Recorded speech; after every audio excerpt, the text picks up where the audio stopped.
Selamat pagi saudaraku seiman dalam Kristus. Puji Tuhan, kita masih diberikan kehidupan. Marilah kita siapkan hati dan pikiran kita untuk mendengarkan firman Tuhan.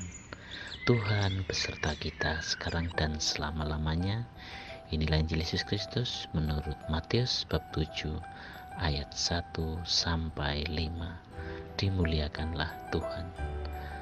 Dalam khotbah di bukit, Yesus bersabda, "Jangan kamu menghakimi, supaya kamu tidak dihakimi.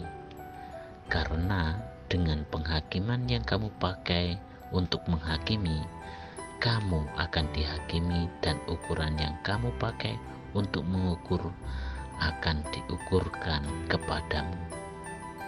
Mengapakah engkau melihat selumbar di mata saudaramu, sedangkan balok di dalam matamu tidak engkau ketahui? Bagaimanakah engkau dapat berkata kepada saudaramu, biarlah aku mengeluarkan selumbar itu dari matamu, padahal ada balok di dalam matamu? Hai orang munafik, keluarkanlah dahulu balok dari matamu, maka engkau akan melihat dengan jelas untuk mengeluarkan selumbar itu dari mata saudaramu." Demikianlah sabda Tuhan, terpujilah Kristus. Selamat pagi para saudaraku, sahabatku, suara hati, rekan muda, para selamarian dan pendengar dimanapun Anda berada. Dalam bacaan Injil hari ini, bagaimana Yesus menentang penghakiman, yaitu menilai motif dan hati manusia, yang mana hanya Tuhan yang tahu isi hati manusia. Kita dapat menilai buah hidup dari seseorang, tetapi kita jarang dapat menilai motif mereka dengan akurat. Yesus tidak melarang penghakiman terhadap orang lain. Dia hanya menuntut agar penilaian kita benar-benar adil, dan ketika kita menghakimi orang lain, maka kita juga harus mau dihakimi menurut standar itu juga. Sebagian besar penghakiman kita terhadap orang lain salah, bukan karena kita menilai menurut standar, tetapi karena kita munafik dalam penerapan standar itu. Kita mengabaikan standar dalam hidup kita sendiri. Para sahabatku, sahabat suara hati, rekan muda, dan para pendengar dimanapun Anda berada, harus diakui, banyak penilaian sebenarnya berlandaskan pada patokan subjektivitas belaka.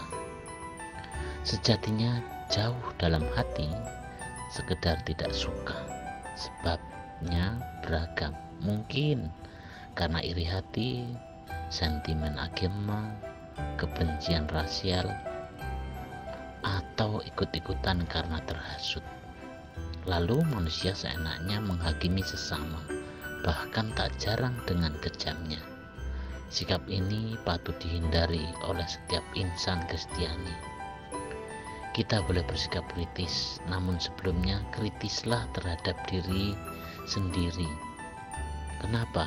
Supaya standar yang kita pakai benar dan adil. Terkadang kita berlaku sinis terhadap orang lain. Orang sinis adalah orang yang tidak pernah melihat kualitas yang baik dalam diri seseorang, dan tidak pernah gagal untuk melihat keburukan seseorang. Kritik negatif adalah racun yang mematikan para pemimpin Kristiani yang menghambat kemajuan pekerjaan Tuhan. Ini adalah penyakit yang bisa menular, yang menyebar di antara umat Allah, dan dapat mengubah komunitas kasih orang beriman menjadi medan pertempuran, menjadi medan perdebatan. Jangan menilai seluruh karakter seseorang hanya dengan satu tindakan. Jangan mencoba menilai motifnya. Kita tidak bisa membaca hatinya. Kita bukan orang yang maha tahu, yang mengerti semuanya. Kita tidak sempurna. Kita akan segera menemukan orang lain menghakimi kita juga. Dan ketika suatu hari nanti kita dihakimi dan dihukum secara salah, kita tidak perlu terkejut. Mengapa? karena kita sendiri telah mungkin melakukan hal yang sama.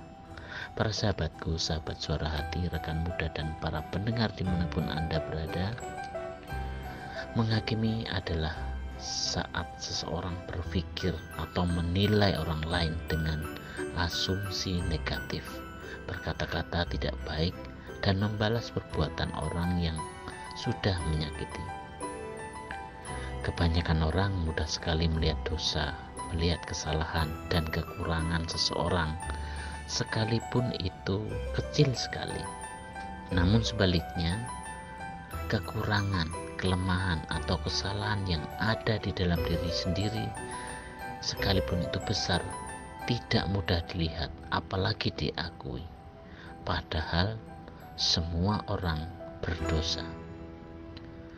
Ingat, Tuhan Yesus adalah kasih melalui firman-Nya di atas mengajarkan untuk tidak menghakimi dan mengingatkan kita agar mengenali kesalahan, kelemahan, kekurangan diri kita.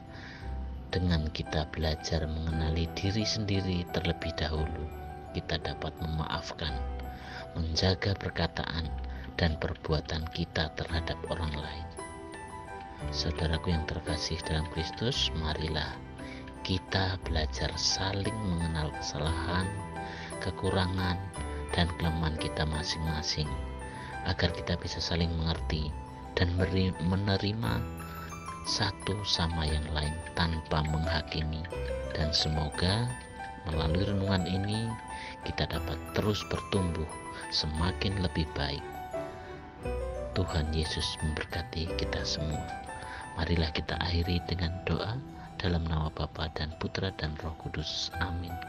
Allah Bapa, dengan karya Roh Kudus-Mu hari ini Engkau mengingatkan kami semua agar di dalam hati kita terus memberikan kekuatan untuk terus memandang kepada Kristus dan melakukan kehendak-Nya dalam hidup kita yang singkat ini.